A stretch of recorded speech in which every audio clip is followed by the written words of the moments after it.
राधे राधे दोस्तों मेरे YouTube channel पर आपका हार्दिक स्वागत है। दोस्तों मेरे YouTube चैनल पर आप नए हैं तो सबसे पहले मेरे चैनल को सब्सक्राइब कीजिए, बगल में बेल आइकन उसको पुश करिए जिससे मेरी नई नई वीडियो की नोटिफिकेशन आपको सबसे पहले मिलती रहे। दोस्तों आज हम बात करेंगे सावन मास कृष्ण पक्ष एकादशी, जिसको हम कामिका एकादशी भी कहते हैं। आज उसकी व्रत कथा सुनाएंगे। व्रत कथा सुनाने के पहले सबसे पहले आप ब्रह्म मुहूर्त में सब उठिए और स्नान कीजिए।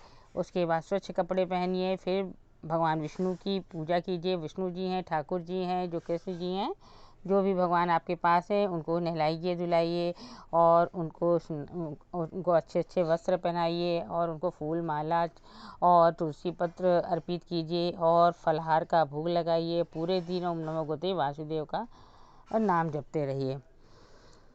दोस्तों चलिए हम आपको सुनाते हैं एकादशी की व्रत कथा। कुंती पुत्र धर्मराज ऋषि कहने लगे कि हे भगवान, आषाढ़ शुक्ल देवशनि एकादशी तथा चातुर्मास महात्म्य मैंने भली प्रकार से सुना। अब कृपा करके श्रावण कृष्ण एकादशी का क्या नाम है सो बताइए। श्री कृष्ण भगवान कहने लगे, हे युधिष्ठिर, इस एकादशी कथा एक स्वयं ब्रह्मा जी ने देवऋषि नारद से कही थी, वही मैं आप तुमसे कहता हूँ।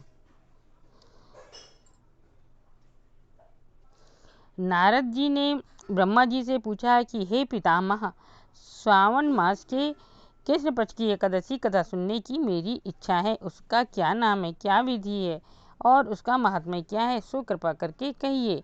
नारद जी के ये वचन सुनकर ब्रह्मा जी ने कहा, हे नारद, लोकों के हित के लिए तुमने बहुत सुंदर प्रश्न किया है। सावन मास की कृष्ण एकादशी का नाम कामिका है। उसके सुनने मात्र से वाजपेयी यज्ञ का फल मिलता है। इस दिन शंख चक्र गदा धारी विष्णु भगवान का पूजन होता है, जिनके नाम श्रीधर, हरि, विष्णु, माधव, मधुसूदन है। उनकी पूजा करने से जो फल मिलता है सो सुनो।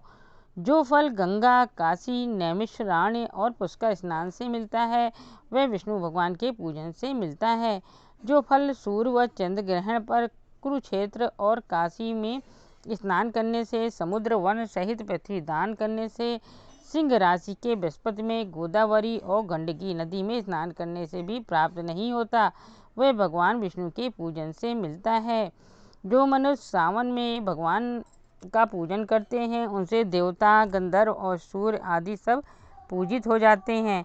अतः पापों से डरने वाले मनुष्यों को कामिका एकादशी का व्रत और विष्णु भगवान का पूजन अवश्यमेव करना चाहिए।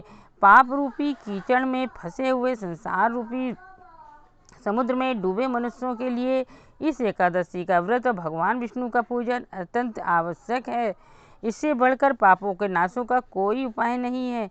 हे नारद, स्वयं भगवान ने यही कहा है कि कामिका व्रत से जीव की योनि को प्राप्त नहीं होता है। जो मनुष्य इस एकादशी के दिन भक्तिपूर्वक तुलसी दल भगवान विष्णु को अर्पण करते हैं वे संसार के समस्त पापों से दूर रहते हैं।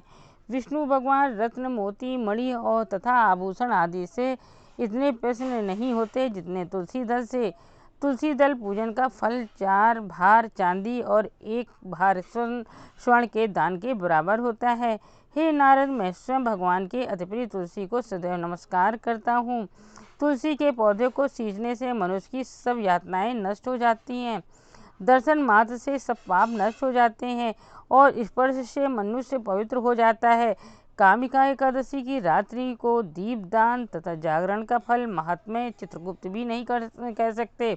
जो इस एकादशी की रात्रि को भगवान के मंदिर में दीपक जलाते हैं उनके पितर स्वर्ग लोक में अमृतपान करते हैं, और जो घी या तेल का दीपक जलाते हैं वे 100 करोड़ दीपकों से प्रकाशित होकर सूर्य लोक को जाते हैं। ब्रह्मा जी कहते हैं कि हे नारद, ब्रह्म हत्या तथा भ्रूण हत्या आदि पापों को नष्ट करने वाली इस कामिका एकादशी का व्रत मनुष्य को यत्न के साथ करना चाहिए। कामिका एकादशी के व्रत का महात्म्य श्रद्धा से सुनने और पढ़ने वाला मनुष्य सभी पापों से मुक्त होकर विष्णु लोक को जाता है। ये थी कामिका श्रावण मास कृष्ण पक्ष एकादशी व्रत की कथा। आपको ये कथा अच्छी लगे तो ज़्यादा से ज़्यादा शेयर कीजिएगा, वीडियो को लाइक कीजिएगा और मेरे चैनल को सब्सक्राइब करना मत भूलिएगा। चलिए अगली वीडियो मिलते हैं। राधे राधे।